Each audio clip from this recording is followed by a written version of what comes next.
एक आर्य समाज के महात्मा हुए आत्मानंद स्वामी। आत्मानंद जी ने एक किताब में लिखा है कि मेरा एक पवित्र शिष्य प्रारब्धवश जेल में चला गया, तो व्यवहार अच्छा होने के कारण जेलर से मिलके, अन्य लोगों से मिलके, तो हमने उसके भोजन का एक अच्छा प्रबंध कराया।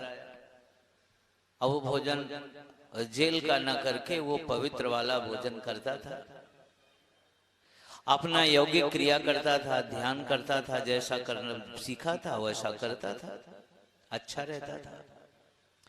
लेकिन महीने भर बाद जब गुरुजी उससे मिलने गए तो फूट फूट के रोने लगा।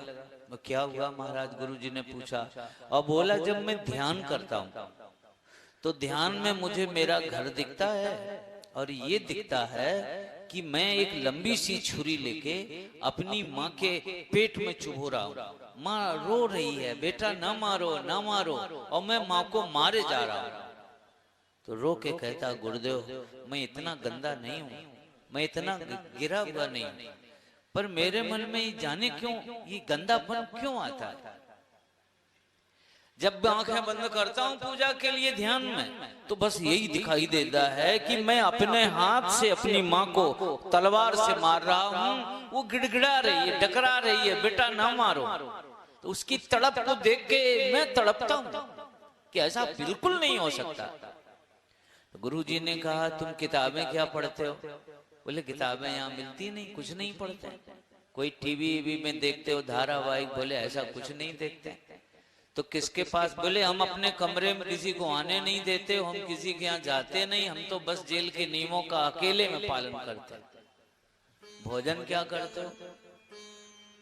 बोले, भोजन तो करीब महीना भर हो गया और वो बदलाव आ गया, कोई बनाता है उसको, उसका भोजन करते हैं। तो गुरुजी ने जेलर से पूछा कि इसका जो भोजन बनाता है इसकी कहानी क्या है? अरे बोले, कहानी कोई सही बताएगा, हमारी क्या कहानी है? हर आदमी अपनी सजा को बचाने के लिए कुछ की कुछ बताता है, तो वो बताता है अपराधी है, ये हम जानते हैं।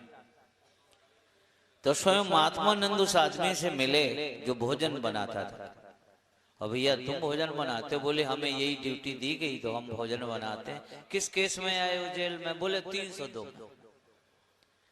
महात्मा जी ने कहा, डरो मत, मैं तुम्हारी मदद करूंगा, सच बताओ जो घटना है सही है कि नहीं सही है? तो उसने कहा, घटना तो सही है, मैंने अपनी माँ को मारा है, मुझे इसका खेद भी है। लेकिन उस समय क्यों मारा? भावावेश में था, भूत था दिमाग पे, पछतावा है अब, लेकिन मारा है, मैंने मारा है। उसने स्वीकार किया।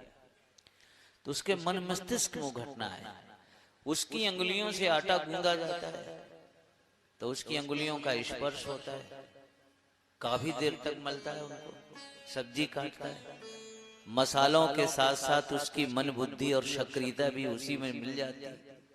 तो एक साफ सुथरे जीवन में, साफ सुथरे मन में उसका महाराज प्रत्यावर्तन होता है। और यही कारण है कि उन सूक्ष्म जीव कणों के योग के कारण उसके अंदर वो प्रतिभाषित होता है कि मैं माँ को मार रहा हूं, मैंने माँ को देखा है। इस मति को साफ करने के लिए ऋषियों ने बड़े बड़े तरीके बताए। ये ना करो, ये करो, ऐसा भोजन करो, यहाँ जाओ वहां जाओ, ताकि तुम्हारी बुद्धि साफ सुथरी रहे। और भगवान ने कहा कि हम एक पुरस्कार में ये चीज दे सकते हैं। किसे?